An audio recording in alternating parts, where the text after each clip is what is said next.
What's up, guys, and welcome back to the Founder Academy. So, a jam-packed episode, lots to unpack. I say that every video, but really we do. We have a lot to unpack here. And I never lie to you guys, ever. I never lie to you.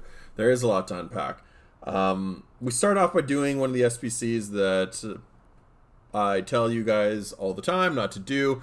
But it is so late, I'm just doing this for the content, and that can be a bit of an excuse. Maybe it is an excuse, but really we're just doing this for the sake of the series, or else I probably wouldn't be that interested in it unless I just had all this fodder.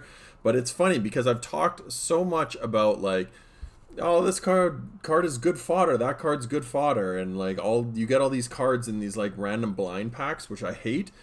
And then at some point you're like, I gotta like turn this fodder into something. There's nothing to really turn it into other than just like SBCs. Now I thought about kind of changing the team up a little bit. I did want to do that De Bruyne, but then when I saw the price of it, I was like, this thing is ridiculous. This is so expensive. It's like 1.4 million or something like that for the player of the year, De Bruyne. And I was like, nuts to that. I'm not doing that. Plus, it would be so expensive to just get all the other cards to like fill in the teams. So I was like, I'm not gonna spend any money getting that card. I thought about potentially upgrading my Cruz to the flashback Luka Modric, so that's an option. But if you guys have feelings on that, put it down below in the comments. I'd be really interested to hear what people's thoughts were on that. But right now the team is just at this point where it's the longest I've ever had any team, and I do love the team, don't get me wrong, I do love the team, but it's so late in the year and I'm thinking, can I mix this up at all? So anyway, if you guys have feelings on the team, please let me know because I'm very interested to hear what you guys think, what your takes are on it. But as we jump into the gameplay here, excuse me, originally I just wanted to do 3 games. I just wanted to play 3 games of Division Rivals and just have it for the sake of the video. And then I realized that I was quite close to getting this any icon card from the objective. So I was like, you might as well just go ahead and do that. So there's quite a few games in this. This first game was the toughest game we had all day. Now, as you guys see here, their team's kind of bumping into each other. They're all bumbling around. This guy was a good player, but I don't want to sound like I'm complaining here again, because I do tend to complain quite a bit on videos, so I apologize. But this guy was a decent player, but the game was so impacted by tactics, both for and against me. Tactics that I used and tactics that he used.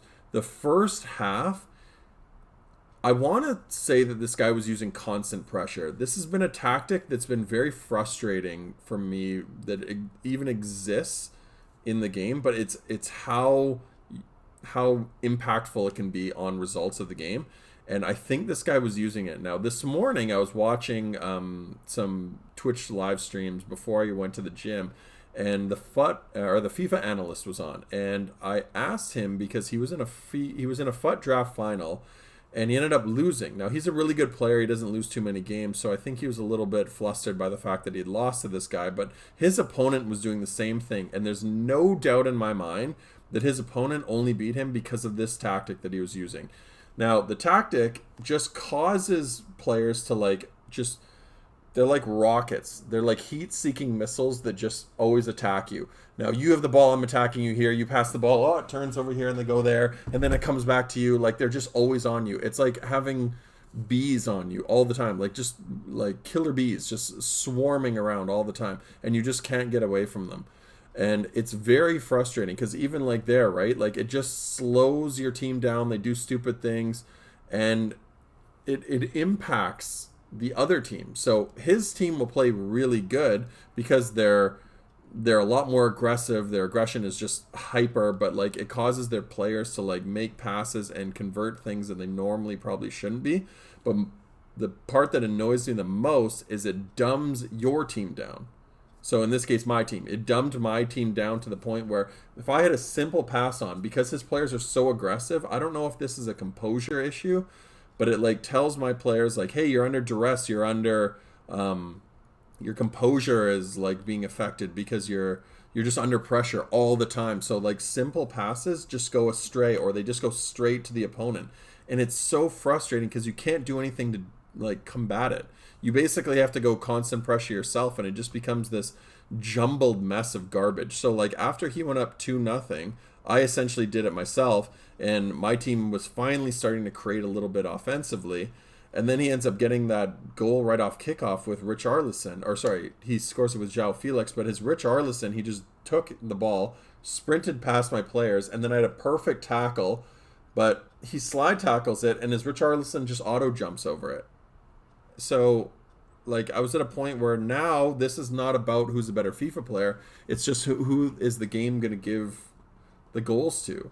I ended up getting a penalty where I got back in the game, but, like, look, that third goal became detrimental. And people can say it's, like, the RNG in the game, but RNG or not, like, that created the result, right? And I'm not going to sit here complaining about, like, the loss. It's just one loss. I'm not too worried about it. But, like, if this was a competitive FIFA game, like a pro game or something like that, or you were doing this for a career, like, that's a big issue, right? Like when the game is, oh, well, there's an element of RNG. Well, if you're saying you're trying to figure out who the best player in the world is, there really shouldn't be that much RNG in the game that could impact the result of the game, right? Like I've used this analogy so many times, but like when you think of chess, that's like literally I move, you move, I move, you move. One team's the white team, one team's the black team, and it's just like literally whoever's the better chess player wins the game. But in FIFA, it's like playing a game where the chessboard, one team has all pawns and the other team's all queens, and just being like, oh,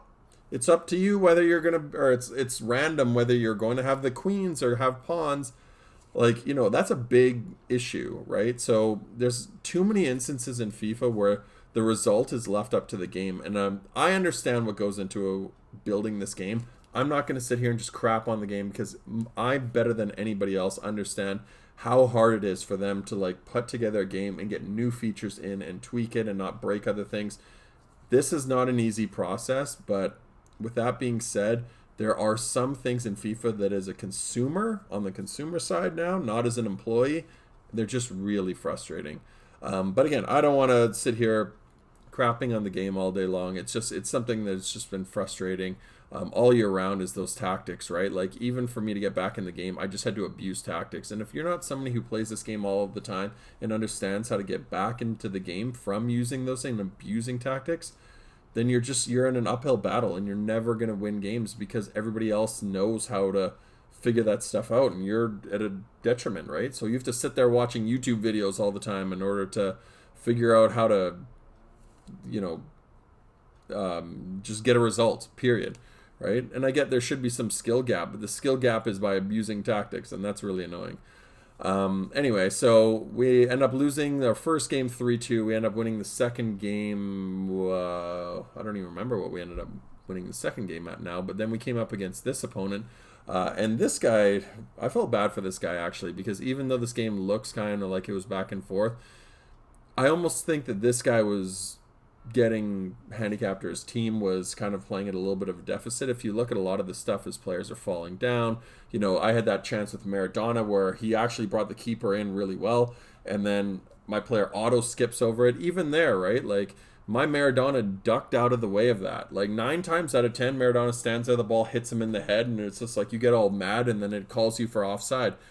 But that instance, Maradona ducked. So that animation is in the game, but like there's so many times, like how many times have you guys gone to like take a shot and one of your players comes running in front of you and you shoot it and it just bounces off of like some guy that's has no idea what's going on. But like that's the type of in-game DDA that's so frustrating. It's like, why is this stuff so, it's either so for you or it's so against you? Like the in-game sliders are just so obnoxious. Like why can't it just be 50-50 for once, for God's sake?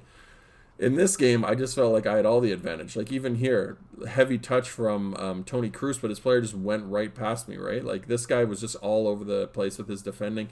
But, you know, my goal with Maradona, before his keeper was brought out, he was right in my face, but for some reason my Maradona hooks the ball around underneath the arm of his Allison. And like here, this one was a little less prevalent, but like Sergio Aguero there, you know, he brought his keeper out. His keeper had decent positioning, but he hooked it around him perfectly. And then there's so many other times when the game just feels like it's working against you and you can't put the ball in the ocean. You'd be on the 6 and your guy will smash it off of the crossbar or something like that, and it will bounce right down to your player. Like, the game can be so predictable sometimes, and it's just so frustrating because, it can be such a good game to play. Like, I actually enjoy FIFA 21. There's a lot of elements about it that I really like the dribbling and the content, and like overall when it plays well, it can be so fun. But there's just too much garbage in it, I guess is what I'm getting at, right? Like, too much random crap that like is determined by stuff that's out of your control, right? So anyway, this guy was not the greatest player in the world, you can kind of see, but like, I don't know how much of this was him versus how much of this was the game kind of, not allowing him to properly defend. Like, there's a good example of like an instance where I might believe that he wasn't the greatest opponent. He was just running after me like with a chicken with its head cut off, and then I made a simple pass into Dybala, and Dybala scores. But there's also some instances where I was watching during the highlights of this game where it looked like his players were just overcompensating and he didn't have them under control. So, even there, his players like kind of got in the way of each other, right? Like, simple little things. And then here he gets an opportunity for a header, goes flying over the bar, not even close, right? So, unfortunately for this guy, he just didn't have much of a chance. I really just controlled this game, took the ball away from him there at the end, and his player doesn't even go for it. So he didn't really have much chance, but at the same time, my team was playing really good. I'm not going to complain. I got the win, but it felt a little tainted in my opinion. So 4-0 win. We're that much closer to getting ourselves that any icon pack, which is essentially what I want to do. And then we come up against, it's not even an opponent. I thought we actually had an opponent in this, which you guys will see later, which was all gold and gold rares and non-rares, which was really bizarre. I tried doing one of these Team of the Week packs. The Team of the Week pack is definitely not worth it. I can't remember what went into it, but whatever it was, like, fodder is so expensive at this stage to just buy like any gold rare card is like 1,500, 2K. Like, you're not getting almost anything under 1,000. So like, to build one of these packs, even if it's just 10 gold rares or 11 gold rares, you're basically looking at 20 to 25K. And then to get that, I don't even know who this guy is. Augustine Bouzat. I don't know who that even is, but I did it because I thought there was SBCs that require like Team of the Weeks. And I think that, I don't remember what it was, but there was one that was, I think it might have been one of the UCL like halftime ones.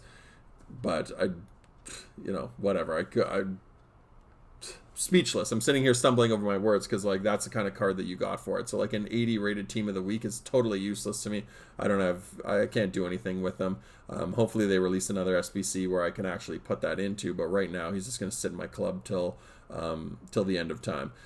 So this was the opponent that we came up against that had the goal team. I don't know what this guy was doing. This was a really weird game. Now, I thought this guy was originally de-ranking himself, but then he started playing. Now, he scored the goal, even though I don't think that he meant to do that. And then he pauses it, and I'm thinking, okay, this guy's going to quit. And then he comes back into the game, and he's still playing. So this is my second possession. I got the ball. Maradona scoop turn.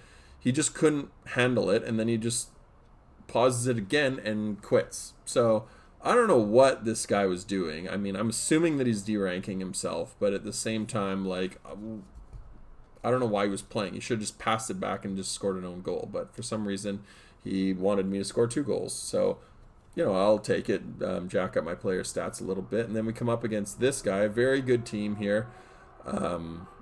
When I see no reds, I kind of have something in my mind that says, good. I don't want to have a guy who's got a full team of reds or like some really like jacked up team of the seasons, because maybe this guy's not a FUT Champs player or like a sweaty tryhard. But this game was maybe the strangest game we played all day. So we get off to a quick start here. We end up scoring 1-0. And sorry, this is not the strangest game. This was an interesting game because this guy actually like had possession early on and then didn't give the ball away. And then as soon as I got possession I finally got the ball back from him, and I didn't give the ball away at all. I ended up scoring that first goal with Maradona, and then I scored that really nice second goal. That was one of those goals that might not look great on video to anybody else, but like for me, it was just one of those ones that when you score, you're just like, yes, that was really satisfying. A nice little La Croqueta around him, cut back to the byline, and then a cross goal for a sweat goal, but I will take it. The cutback, whatever. I'm not too worried about it. And then the guy ended up quitting out because he got frustrated. I'm assuming he's just like, whatever, I don't have time for this. I'm just trying to get my wins, or it's August or whatever. And then he just ends up leaving the game, which is fine. Another win.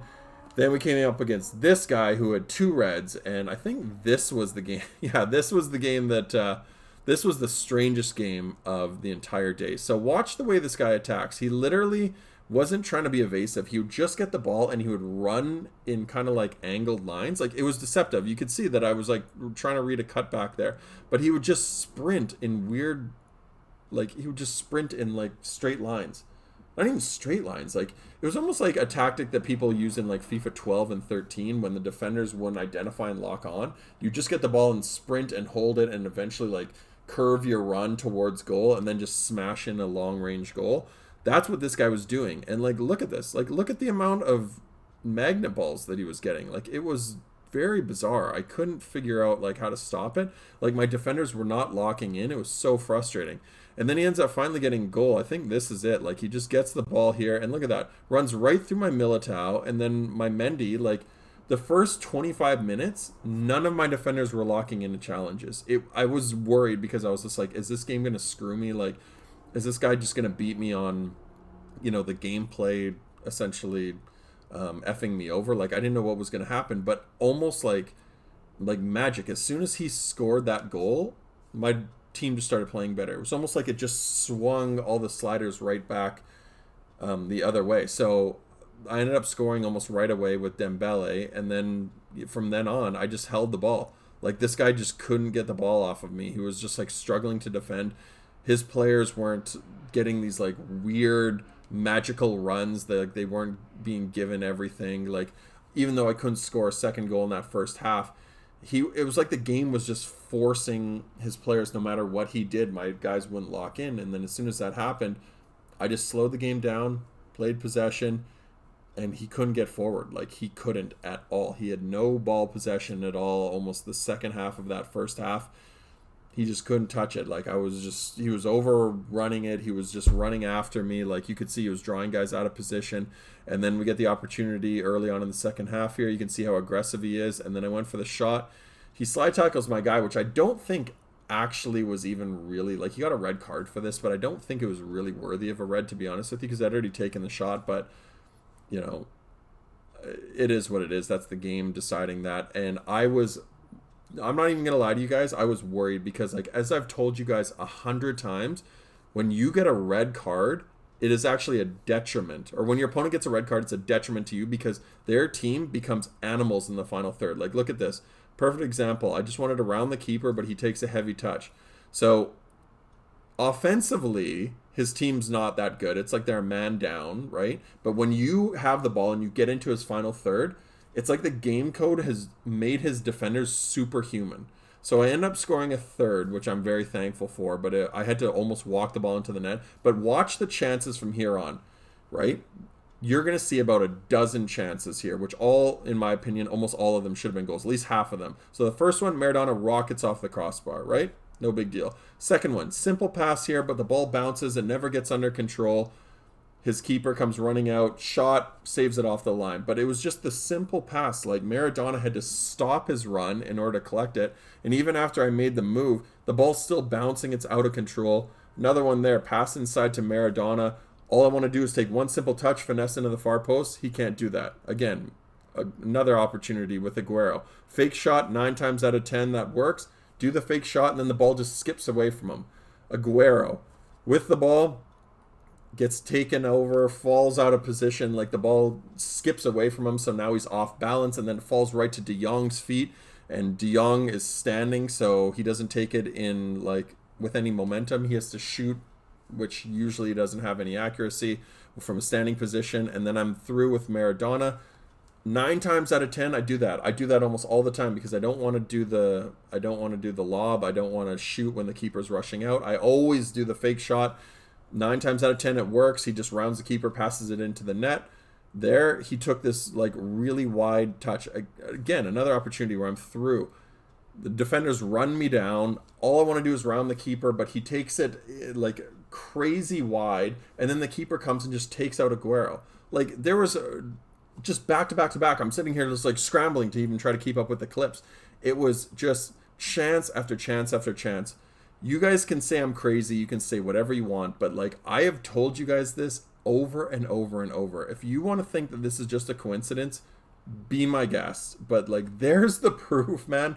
If you guys still don't believe it, I don't know what to tell you. But like when your opponent gets a red, your team's attackers just get dumb and their defenders get superhuman. And if you're ever wondering why, it's because they don't want you to crush the opponent who's got no center back 10-0 because they think he's going to get mad and leave. They want time on device. They want you to keep playing. They want you to keep being an ultimate team. They don't want you to leave ultimate team, get frustrated with it. So if you're telling me there's no reason for that to happen, there's the reason right there, right? So the sliders just like shift, right? Offensively, his team did nothing. I was fine. My own third, I was fine. I didn't even have to go in my own third, but in the center of the field, no problem. But as soon as I got towards his box and got towards that final third, all of these players, as soon as I got the opportunity to shoot or I was one-on-one with the keeper, they would take this heavy touch, or the keeper would just run and get like a toe save, or they would just take my player out and the player would ragdoll.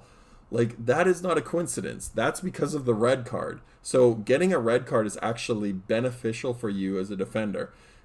Now, in this case, I won 3-1, so I'm not super concerned with it. But if this was a FUT Champs game, and let's say I was up 1-0 or something like that, if I was playing a good opponent, he could actually use that to his advantage. And if he scored a goal, it could make it 1-1. Next thing you know, you're going into extra time. You could go into shootouts, and he could beat you in a shootout. Right? Like, I know that's just a hypothetical situation, but it's not totally unrealistic.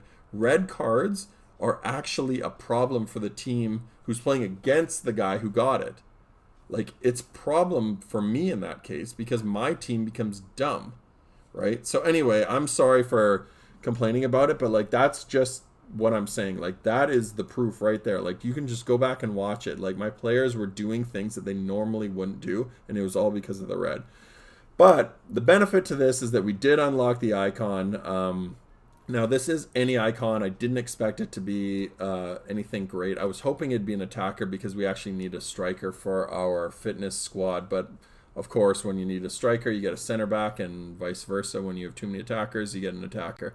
So we get mid Ronald Koeman, who is not going to be useful. I'm not going to use this card. 77 pace is absolutely abysmal. It's not even good at the start of the game. I don't know why they do that to these icons. No icon should not be endgame in my personal opinion, but that's a whole other conversation. But he is going to be SBC fodder, and he will be useful because in SBCs you need chemistry and they link up perfectly with everybody. Then we get our division rivals coins. I just needed that because I had no coins, and what I was worried about was I had all these really high rated cards for fodder for today's SBCs, and I would need coins in order to fill in the gaps. So the 90 plus double upgrade came out, and I was worried because I was like, I don't know if I have enough. I was worried that I was going to have to use my Chesney and my DeVry. Didn't end up having to use either of them, and we do get the 290 plus double upgrade. I'm just hoping for anything that is team of the season. So when we saw the pink, I was happy. When I saw the Spanish flag center mid, I was a little bit more defeated. And then we got Thiago Alcantara. So I was happy with that. You guys might have thought that's an L, but for me, I like this card. I had him in my squad a long time ago at the early stages of team of the season. And then we got Gabriel as well. So SBC fodder for Gabriel, but I am going to put Thiago into my squad because they also released this David Alaba UCL upgraded center back. I'm going to tweak my fitness squad to fit him in, but we do need to get Alphonso Davies, so I'm going to have to sell a couple guys in order to get him into the squad because he's about 200k, but you guys will hopefully see that for the next episode, and here's what I had to sell in order to get him. But that is going to be the end of the episode, guys. I appreciate you sticking with me till the end. Until next time, guys, take care. Peace.